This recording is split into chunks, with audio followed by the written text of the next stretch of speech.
आज हमारा काम है एक पहले तो सेटअप करना नोड का सर्वर और एक्सप्रेस का सेटअप। देन हमें रूट का फोल्डर सेपरेट, कंट्रोल का फोल्डर सेपरेट। और हमें क्या करना होगा, एक व्यूज का फोल्डर और ऐड करेंगे आज। और उस व्यूज के अंदर हमें एचटीएमएल की फाइल को देते हुए अपने कंट्रोलर में लोड करना होगा। उसके बाद उन एचटीएमएल की फाइलों पर हमें अपनी सीएसएस इमेजेस को भी लोड करना है। ये हमारा आज काम है। तो सबसे पहला काम हमारा यहाँ पर क्या करना होगा, हमें सर्वर डॉट जेएस का एक फाइल बनाइए। और हमें यहाँ पर क्या इंस्टॉल करना होता था, तो सबसे पहले तो npm init -y package dot JSON की फाइल लाने के लिए। दूसरा था हमारा नोडमोन, नोडमोन का सेटअप करना होगा हमें। और तीसरा एक्सप्रेस, फटाक से इसको इंस्टॉल कीजिए। npm init -y सबसे पहला काम तो ये हमारा। दूसरा हमारा नोडमोन, npm i-d नोडमोन। और थर्ड है हमारा यहां पर एक्सप्रेस को इंस्टॉल करना। हमने अपने एक्सप्रेस को भी इंस्टॉल कराया, तीनों इंस्टॉल हो चुके हैं। इसके बाद जब ये सारे इंस्टॉल हो जाएंगे तो उसके बाद हमें क्या करना है, अपने पैकेज डॉट जेसन में जाना है। और यहाँ पर नोडमोन हमारे सर्वर डॉट जेएस की फाइल को मॉनिटरिंग करता रहेगा। और इसमें ऐड करते थे टाइप मॉड्यूल। उसके बाद हमें इंपोर्ट करना है अपने एक्सप्रेस को। इंपोर्ट एक्सप्रेस कहां से, फ्रॉम एक्सप्रेस से। इसके बाद नेक्स्ट काम क्या होता था, const app is equal to express as a method लेते थे। उसके बाद ऐप डॉट लिसन, एक पोर्ट देना होगा, कॉन्स्ट पोर्ट जिस पोर्ट पर चलाना है हमें। पोर्ट हमने 3000 ही दे दिया। ऐप डॉट लिसन में पोर्ट पास कीजिए, कॉल बैक बनाइए। और कॉल बैक बनाने के बाद कंसोल डॉट लॉग। और हमने एक बैकटिक का यूज किया, यहां लिखा server start at http colon double slash local host colon और डॉलर पोर्ट। अब इसके अंदर हमें क्या करना होगा, दो फोल्डर बनाने होंगे। मैं दो फोल्डर बनाने जा रहा हूं। पहला फोल्डर होगा मेरा रूट का, दूसरा फोल्डर होगा मेरा कंट्रोलर का।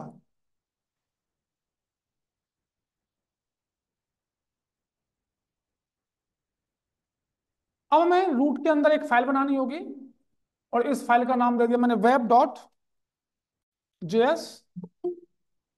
और कंट्रोलर के अंदर भी एक फाइल बनानी होगी जिसका नाम दे दिया मैंने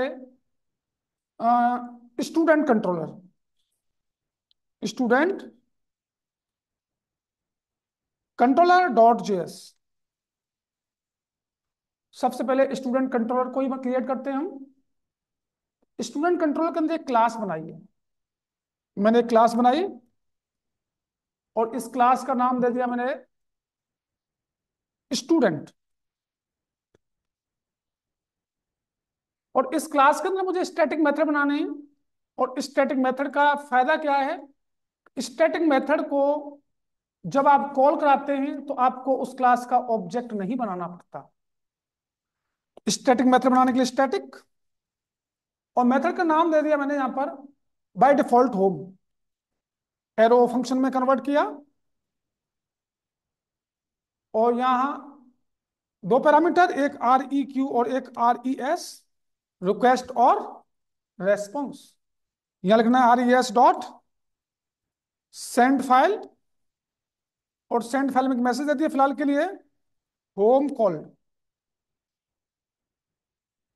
इस क्लास को एक्सपोर्ट डिफॉल्ट कीजिए, सेंड होता है एक्सपोर्ट डिफॉल्ट क्या नाम है, स्टूडेंट। अब हमें अपना रूट बनाना होगा। रूट बनाने के लिए हमें इंपोर्ट एक्सप्रेस, कहां से, फ्रॉम एक्सप्रेस से, लेट या const router is equal to, इस एक्सप्रेस के अंदर एक राउटर नाम का मेथड है हमारा,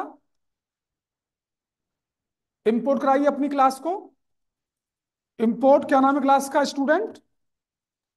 कहां रखी हुई है, कंट्रोलर के अंदर, स्टूडेंट कंट्रोलर डॉट जेएस में यहां रखी हुई है। एक अपना रूट बनाएं, राउटर। सर इस कितने हैं?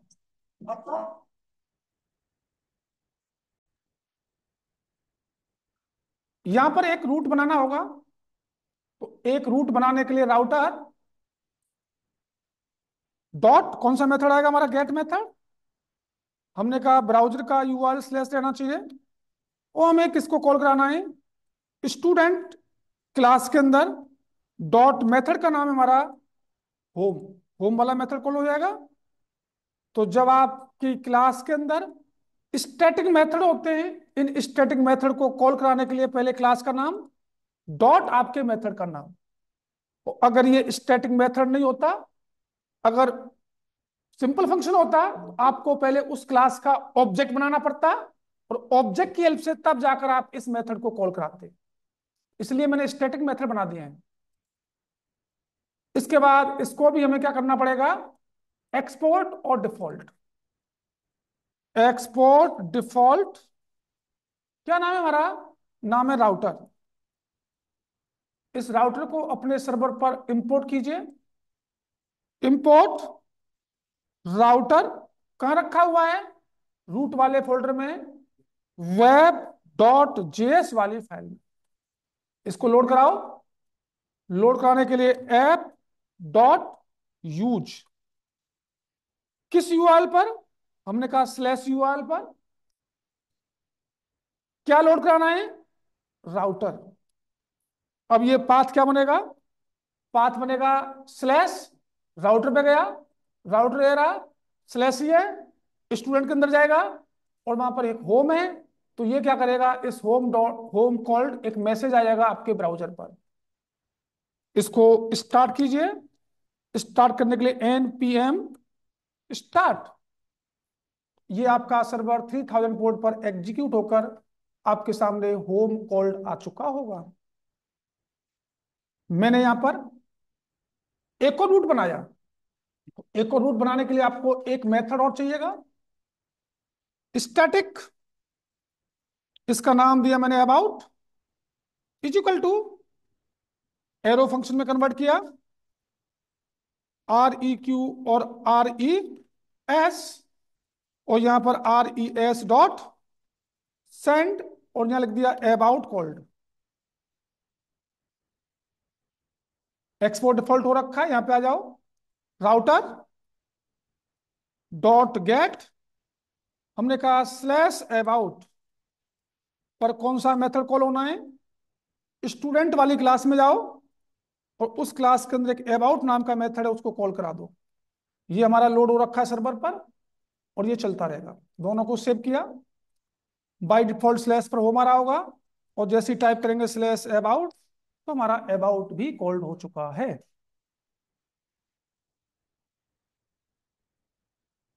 यहां तक हमने किया था। अब यहां तक, यहां पर कंट्रोलर के अंदर अभी सेंड में हम केवल एक टेक्स्ट मैसेज ही भेज रहे हैं।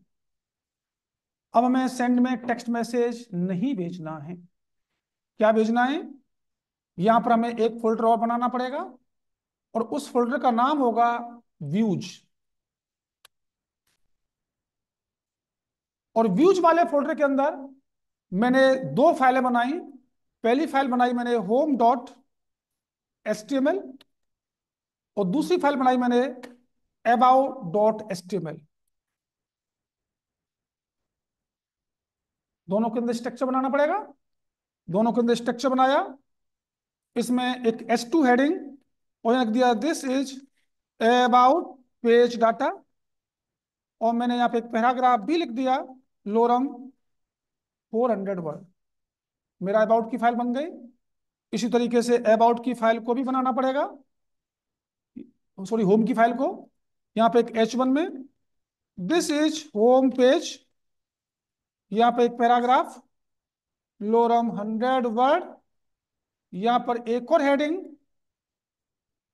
एक H2 लोरम 7 वर्ड, और एक और पैराग्राफ लिया मैंने 400 वर्ड।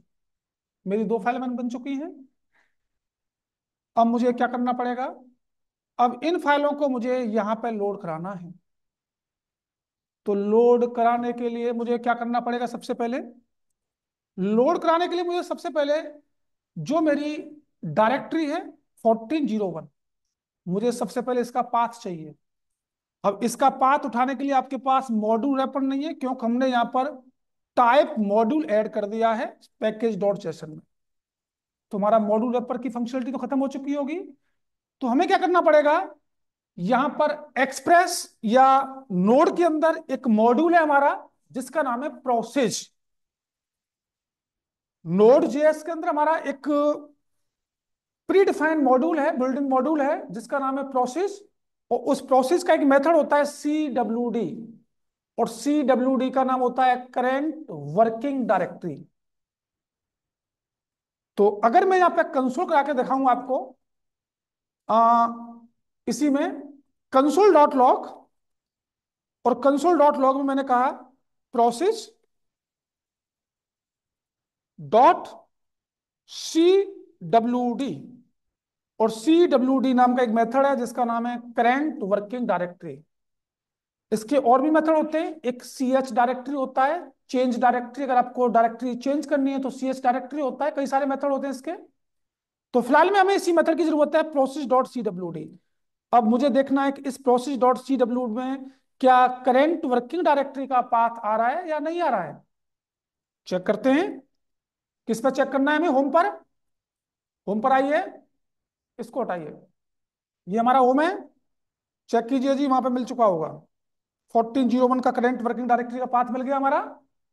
अब जब करंट वर्किंग डायरेक्टरी का पाथ मिल गया तो अब हमें क्या करना पड़ेगा, इस व्यूज को, और व्यूज के अंदर जो होम डॉट एचटीएमएल है इसी को तो हमें रीड करना पड़ेगा। तो मुझे क्या करना है, एक ज्वाइन मेथड की नीड पड़ेगी, जहां पर ज्वाइन कराना पड़ेगा एक पाथ। तो मैं क्या करूं, ऊपर से ज्वाइन किसका पार्ट है, फाइल सिस्टम का, सॉरी पाथ का। तो मैं क्या करूं, इंपोर्ट पाथ, कहां से, फ्रॉम पाथ मॉड्यूल से, यही करना पड़ेगा। तो इसको भी कमेंट किया मैंने, और अब मैंने क्या कहा, कंसोल डॉट लॉग, और कंसोल डॉट लॉग में मैंने क्या कहा, मुझे ज्वाइन कराना है पाथ डॉट ज्वाइन। किसके साथ ज्वाइन कराना है मुझे, ज्वाइन कराना है process dot CWD, current working directory आ गई, कॉमा लगाया, सिंगल कोट, व्यूज एक फोल्डर है वो चाहिए मुझे, कॉमा लगाया, और इसके अंदर कौन सी फाइल है मेरी, होम डॉट HTML। चेक करते हैं क्या पूरा एक ज्वाइन पाथ बना, नहीं बना।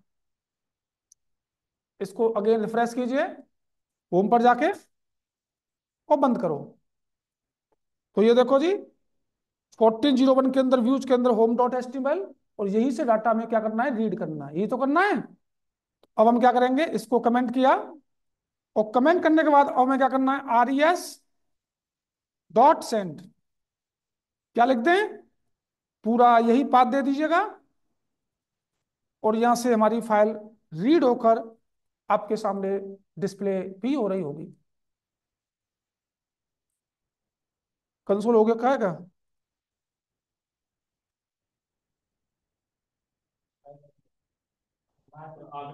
ये वाला चेक करें जी। नहीं ये तो ठीक है, एक मिनट, पाथ हमारा ठीक आ रहा है, ये कंसोल क्यों करा रहा है, एक मिनट, ये कंसोल क्यों हो रहा है। तो यहां पर हमने क्या किया, अगर ये कोई मैसेज है तो हमने क्या किया, RES डॉट सेंड के थ्रू सेंड कर दिया। अब हम क्या कर रहे थे, process dot C W D से क्या आ रहा था, हमारा करंट वर्किंग डायरेक्टरी का पाथ आ रहा था। अब हमने क्या किया, path dot join path module लिया, process dot C W D views वाले फोल्डर में एचटीएमएल डॉट एचटीएमएल की फाइल को उठाते हुए एक पाथ बना लिया है। और इससे क्या करना है, इसको हमें रीड करना है, तो इसके लिए मैसेज मेथड का नाम है सेंड फाइल। जैसे सेंड फाइल लगाया, आपकी फाइल सेंड होकर आपके ब्राउजर पर आ चुकी है।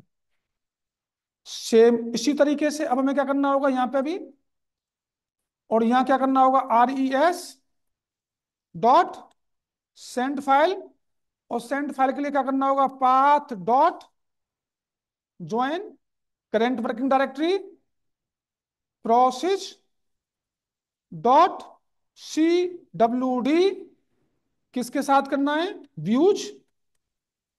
और व्यूज के अंदर हमारी कौन सी फाइल है, about.html।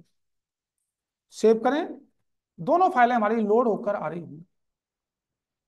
इसको रिफ्रेश, स्लैश अबाउट डालेंगे तो हमारी about.html की फाइल भी लोड होकर आ रही होगी। और यहाँ पर होम करेंगे तो होम की फाइल भी लोड होकर, मतलब होम तो स्लैश है ही हमारा डिफॉल्ट। अब मैं इसमें HTML की फाइल में दो लिंक को बनाता हूं और चेक करता हूं मेरे लिंक काम कर रहे हैं नहीं कर रहे। अभी स्टैटिक डालते हैं फिलहाल के लिए। मैं डाला A, देन href, और इसमें लिखा स्लैश, और इसका नाम दिया हमने होम। और दूसरा क्या बनेगा हमारा, अबाउट। यहाँ पे क्या जाना चाहिए, स्लैश अबाउट, और यहाँ पे क्या डाल दें हम, अबाउट। बीच में स्पेस देने के लिए एंड NBSP का यूज कर लेते हैं। अभी CSS हमारी है नहीं, फिलहाल के लिए इसी का यूज कर लेते हैं। मल्टी टाइम्स CSS होगी तब की तब देखेंगे। इसी को मैंने कॉपी किया, कॉपी करने के बाद मैंने कहा दिया, अबाउट के अंदर भी, यहाँ पे भी पेस्ट किया, दोनों फाइलों को सेव किया। यहाँ से चेंज चेक करना है, ये होम है ये अबाउट है, हमारे दोनों चेंज भी हो रहा है, कोई दिक्कत। तो ये हमने HTML ही यूज किया, अभी इसमें CSS वगैरह नहीं है। इस तरीके से आप कंट्रोल के अंदर एक क्लास में कितने भी मेथड बनाते जाइए, और उन मेथडों को अपने रूट का यूज करते हुए अलग अलग डिफरेंट डिफरेंट रूट बना लेंगे। और व्यूज के अंदर आप एस्टिमेट की फाइल बनाते हुए कंट्रोलर में सेंड फाइल नाम का मेथड बनाते हुए अपने पाथ को ज्वाइन करा दीजिएगा करंट वर्किंग डायरेक्टरी के अंदर, जो भी फोल्डर है उसके अंदर जो भी फाइल है। इस तरीके से आपकी फाइल आपके ब्राउजर पर लोड होती रहेगी। बताएं थी, कोई दिक्कत। इसमें एक और फोल्डर बनाइए अपना, एक और ऐड करते हैं हम, और उस फोल्डर का नाम होगा पब्लिक। अब देखते होंगे जो भी हमारे फ्रेमवर्क होते ज्यादातर यही फोल्डर स्ट्रक्चर होता है। जैसे हमारा रिएक्ट का होता था, रिएक्ट में भी यही फोल्डर स्ट्रक्चर होता था। तो हमें भी यहाँ पर एक पब्लिक फोल्डर बनाना होगा, और इस पब्लिक फोल्डर के अंदर हमारी दो फोल्डर बनाए मैंने। एक फोल्डर बनाया इमेज का, और एक फोल्डर बनाया मैंने CSS का। CSS वाले फोल्डर में CSS डालना है, और इमेज वाले फोल्डर में इमेज डालनी है। तो मैं कुछ इमेज डाल देता हूं इमेज वाले फोल्डर में उठाकर। तो मैंने यहां से कुछ इमेज को कॉपी किया, और कॉपी करने के बाद इन सारी इमेजों को अपने इमेज वाले फोल्डर में पेस्ट कीजिए।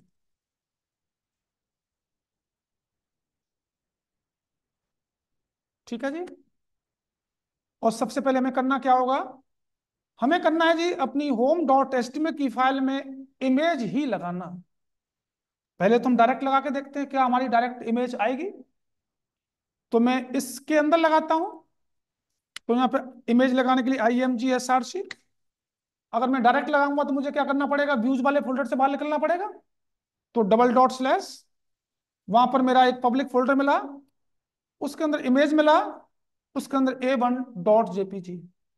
लेकिन ये इमेज इस तरीके से नहीं लगेगी। चेक करते हैं क्या ये इमेज हमारी होम पर आ रही है। बिल्कुल नहीं आ रही है, नहीं आ रही। आपको पता होगा, आप लोगों ने रिएक्ट पढ़ा होगा, जब आप किसी भी कंपोनेंट में पब्लिक से कुछ लगाते हैं, चाहे कंपोनेंट किसी भी लेवल पर कहीं भी हो, तो क्या कभी आप पब्लिक फोल्डर का पाथ देते थे? क्योंकि पब्लिक फोल्डर का जो पाथ होता था वो हमेशा रजिस्टर्ड रहता था। ऐसे ही हमें क्या करना पड़ेगा, यहां पे भी हमें अपने पब्लिक फोल्डर को, सर्वर को बताना पड़ेगा, स्टैटिक बनाना पड़ेगा अपने पब्लिक फोल्डर को। जब तक आप अपने सर्वर को स्टैटिक नहीं बताएंगे, तब तक आप इस पब्लिक फोल्डर में से किसी भी व्यू की फाइल के अंदर आप कुछ भी एक्सेस नहीं कर सकते। क्योंकि वहां पर रिएक्ट वगैरह, जो रिएक्ट में आपने पब्लिक यूज किया है, तो पब्लिक से जो कुछ लगाते थे, पब्लिक पहले से स्टैटिक हो रखा है। वहां पर पब्लिक के अंदर जो फोल्डर होते थे उनका पाथ देते थे, ये होता था। तो इसके लिए हमें क्या करना पड़ेगा, अपने सर्वर को, इसको स्टैटिक बनाना पड़ेगा। तो स्टैटिक बनाने के लिए यहां पे एक मेथड होता है, और उस मेथड का नाम है एक्सप्रेस डॉट स्टैटिक। मैं दिखाता हूं इसके बारे में थोड़ा सा। एक्सप्रेस डॉट स्टैटिक, ये आ गया। और क्या कर रहा है, the serve static files such as images, CSS and JavaScript file use the express static built in middleware function in express. ये एक्सप्रेस का क्या है, हमारा प्री डिफाइंड हमारा मिडलवेयर है। ये पहले से डिफाइंड है इसके अंदर, किसके अंदर, एक्सप्रेस के अंदर। और इसका काम क्या होता बता रहा है, आप इमेजेस को, CSS की फाइल को, जावास्क्रिप्ट की फाइलों को पब्लिक के अंदर रखेंगे, उनको स्टैटिक बनाने के लिए यूज होता है। ठीक है। तो हमें क्या करना पड़ेगा, अपने सर्वर पे आना है, और सर्वर पे आने के बाद हमें यहाँ पे स्टैटिक बनाना है। तो स्टैटिक बनाने के लिए आप यूज करेंगे app dot use, app dot use. हमें किसको बनाना है, क्यों जी, तो यहां पे पहले करंट वर्किंग डायरेक्टरी उठानी पड़ेगी, तो और उसका ज्वाइन कराना पड़ेगा पब्लिक के साथ। तो यहां पे भी हमें क्या चाहिएगा, यहां पे भी हमें पाथ मॉड्यूल चाहिएगा। इंपोर्ट पाथ, कहां रखा हुआ है, पाथ के अंदर। और यहां पे लिखा मैंने पाथ डॉट ज्वाइन, मैंने ज्वाइन कराया। किसके साथ ज्वाइन कराऊंगा, करंट। तो करंट कौन सा है मेरा, प्रोसेस डॉट CWD, ये आ गया जी। प्रोसेस डॉट CWD कॉमा लगाया। किसको बनाना है, पब्लिक वाले फोल्डर को, पब्लिक वाले फोल्डर को बनाया। अब ये आपका स्टैटिक बन चुका है। और जब ये आपका स्टैटिक बन गया, तो आप क्या करेंगे यहां से, अब इसको यूज करके दिखाता हूं मैं आपको। अब इसको लगाना होगा आपको किसी कंपोनेंट पर, एचटीएमएल की फाइल पर, इमेजेस को। तो पब्लिक का पाथ नहीं देना, पब्लिक के अंदर जो फोल्डर है हमारा, क्या नाम है फोल्डर का, इमेज। इमेज के अंदर कौन सी इमेज है, a.jpg। अब ये आपका आ जाना चाहिए। और ये हमारा हो रहा है क्रैश, क्रैश क्यों हो रहा है, app dot use require a middleware function. क्या लिखा है मैंने, ऐप डॉट यूज, और यहां पर क्या लिखा है मैंने, अच्छा मैंने मिडलवेयर का नाम तो दिया नहीं है, एक मिनट, इसको हटाइए, कट कीजिए इसको। और यहाँ कहना एक्सप्रेस डॉट स्टैटिक, ये तो मिडलवेयर हमारा। और यहाँ पे किसके साथ करना है मुझे, इसके साथ पाथ डॉट ज्वाइन क्या करेगा, इस करंट वर्किंग डायरेक्टरी को पब्लिक के साथ ज्वाइन कर देगा। और ये ज्वाइन करने के बाद ये एक्सप्रेस डॉट स्टैटिक क्या करेगा, उसको स्टैटिक बना देगा। सेव करो, चेक करो जी। ठीक है। और यहां पर हमने अपने होम डॉट एचटीएमएल की फाइल में क्या किया है, इमेज लगाई है। तो पब्लिक के अंदर इमेज का पाथ देंगे, हमने इमेज का पाथ दिया, तो पब्लिक तो स्टैटिक बन गया हमारा। और इसके अंदर a.jpg बिल्कुल आ चुकी होगी, चेक कीजिए, हमारी ये फाइल लोड हो चुकी होगी होम पर, आ गई जी। इसी तरीके से मुझे अबाउट पर भी लगानी है इमेज, अबाउट डॉट एचटीएमएल पे आइए। और यहां पर मैंने IMGSRC, पब्लिक के अंदर एक इमेज वाला फोल्डर है, और इसके अंदर हमारी कौन सी फाइल है, C1.jpg। इसको सेव किया, C.jpg, ओके जो भी है जिसका नाम। अब ये भी आ चुका होगा, आ रहे हैं जी। अब मुझे क्या करना है भाई, मैं चाह रहा हूं मुझे इमेज को भी स्टैटिक बनाना है, जो इमेज फोल्डर है उसको भी स्टैटिक बनाना है। इमेज फोल्डर को स्टैटिक बनाना है तो मैं क्या करूंगा, कॉमा लगाऊंगा यहां पर, या आप इसी के अंदर जा सकते हो और इसके अंदर जाने के बाद क्या लिखूंगा मैं, इमेज, ऐसे लिख सकता हूं मैं।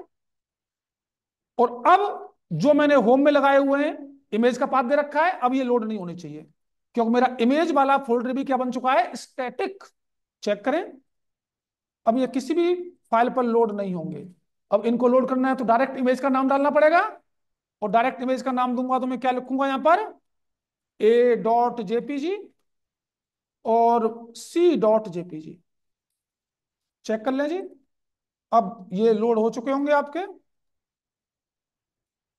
लेकिन कभी भी पब्लिक के अंदर जो फोल्डर होते हैं उसको स्टैटिक कभी नहीं बनाते, हमेशा स्टैटिक जो बनाना होता है वो पब्लिक फोल्डर ही बनाना होता है। क्यों बनाना होता है, क्योंकि अगर आपने इमेजेस को स्टैटिक बना दिया तो सीएसएस को भी अलग से स्टैटिक बनाना पड़ेगा, फिर हमें 2 लाइन इंक्रीज हो गई हमारी। तो पब्लिक को ही बना दो, इसके अंदर जितने भी फोल्डर होंगे उनका पाथ देते हुए आप उनको यूज कर सकते हैं। इसलिए हम क्या करेंगे, सर्वर के अंदर केवल और केवल पब्लिक को स्टैटिक ही बनाएंगे, कभी पब्लिक के अंदर जो फोल्डर होते हैं उनको स्टैटिक नहीं बनाएंगे, नहीं तो हमारा कोड सर्वर पर और इंक्रीज होता जाएगा। ठीक है जी। अब हमारा काम क्या है, सीएसएस को इंक्लूड करना। तो पब्लिक के अंदर एक सीएसएस का फोल्डर, और इसके अंदर मैंने फाइल बनाई home.css, और home.css को home.html में लिंक कराइए। यहां पर जैसे लिंक कराते हैं, लिंक रिलेशन स्टाइल सीट और href, सीएसएस वाले फोल्डर में फाइल का नाम क्या है, home.css, प्री डिफाइंड सेलेक्टर का नाम h1। मैंने कहा जो h1 है इसका बैकग्राउंड कलर ऑरेंज कर दिया हमने। हमने कहा टेक्स्ट अलाइन सेंटर, हमने कहा पैडिंग, पैडिंग कर दी हमने 40 पिक्सल की। हमने कहा टेक्स्ट सेंटर हो गया, पैडिंग ठीक है, बहुत है, हटाओ।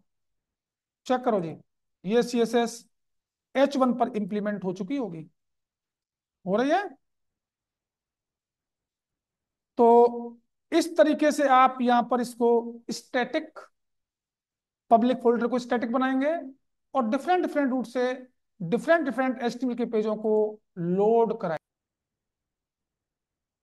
अब हमें क्या करना है, कंट्रोलर से कुछ वैल्यू पास करनी है, किसको, अपने इस व्यू को, कंट्रोलर से कुछ वैल्यू पास करनी है, किसको, व्यू को।